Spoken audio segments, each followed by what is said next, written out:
All right, PFT PM Friday edition, wrapping up with some of your best questions submitted through Twitter.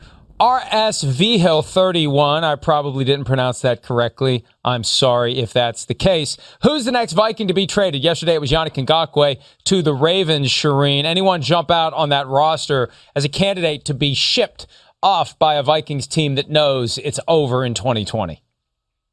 Mike, they have plenty of candidates, and I think they should trade whoever they get the best deals for, because this is a team, to me, that looks like it's going to be rebuilding. They don't have much cap space, as we know, so I think they should trade some guys. And the one that really jumps off the page to me is Kyle Rudolph. You know, they signed him to that 4-year, $36 million deal before last season, and they haven't used him enough. He's only playing 70% of the snaps this season, not doing very much at all for the Vikings. I think he could go somewhere and help somebody. So he would be a guy I think would be first on the list, but I think there's plenty of candidates on that team that teams will be interested in. We're going to have Kyle Rudolph on the program on Tuesday, unless it falls through. Under circumstances like this, sometimes the interviews do fall through. 1-5 during the bye week with the trade deadline looming and a veteran player. He may not want to comment because that will be one of the questions. Harrison Smith's another guy that you look at. Now, you have to factor in all of the cap consequences that hit next year, but with next year's cap at 175 possibly, you don't want to start burning up a bunch of dead money now that goes into next year unless you really get some great assets in return. I'd love to see them trade Kirk Cousins. Frankly, that's not going to happen. The cap consequences would be enormous. But, there are some guys on that roster that maybe the time has come to move on. I think they recognize this combination reload and rebuild isn't working. It's kind of like trying to change a tire on a moving car. And I will say this. My one little piece of Vikings history I can contribute. Back in 1990, the Vikings were 1-6, and they reeled off 5 straight wins and got to 6-6. So it's possible.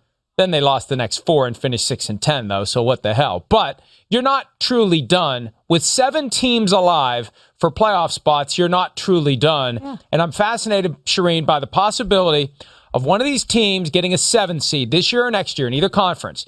You get the 7 seed, and your playoff game is against the 2 seed, which is a team from your division.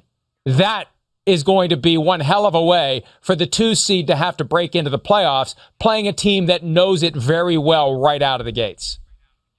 Well, and you think of all the divisions where that could happen, Mike. I mean, you look at the NFC North, you look at possibly the NFC North, both of those divisions, that very well could happen. There's several teams there that you look at that could happen. And so, yeah, it's going to be crazy when those teams have to face off in the division. You could see the 2 seed going down in the first game because they don't get the bye this year. Moments ago, we got the confirmation that we will have Kyle Rudolph on Tuesday, so we'll ask him about whether or not the Vikings can turn it around. I don't know, 40. Is there anybody in the Cowboys locker room that can step the hell up and be a leader, Charean? You know that team as well as anyone. Who should it be? Who could it be? Well, Dak Prescott is their leader, and he's not going to be back this year. He is going to be around the team, but it's normally either the quarterback or a veteran guy who's been a starter and has been the voice, like a Jason Witten. And obviously they lost Jason Witten to the Raiders in the offseason, so he's not there anymore. And you start looking around that roster, there aren't many guys. But I'll say this. When the anonymous quotes came out this week about the coaching staff, Sean Lee asked to be on with the Dallas media. He asked to be a leader for that team, and he stepped up and he talked the other day. And he hasn't played a game this year. So I think Sean Lee is the prime candidate to be that guy. Well, we'll see what happens with the Cowboys. We'll see what happens with that team this weekend as they try to get to 3-4. And boy, they would... At 3-4, that's one of those where the vibe around the team that we've seen would not mesh with 3-4. 3-4 would be pretty damn good through 7 games, given everything this team's been through. Hi, I'm Mike Tirico, and thanks for watching. Make sure to hit subscribe for the latest news and highlights from NBC Sports.